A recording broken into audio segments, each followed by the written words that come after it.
automatic ba ang approval kay Pag-ibig? Totoo po na mostly ay na-approve sa Pag-ibig housing loan. Kahit ikaw ay nahinto sa paghuhulog, itutuloy mo lang. Kahit wala kang Pag-ibig sa ngayon, maglalamsam ka lang ng 24 months, makaka-avail ka pa rin ng housing loan. Pero meron ding mga nade-deny. Number 1, unstable income, or usually ito yung mga self-employed na hindi consistent yung kanilang sahod.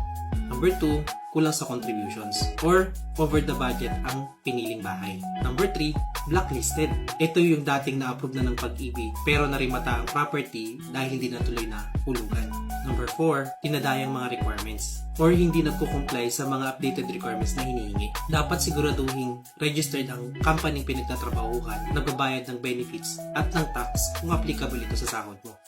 Pag-ibig is helpful pero may mga standards pa rin. Kaya mahalaga ang proper assessment at pumili ka rin ng agent na makakapag-assist sa'yo ng maayos dito.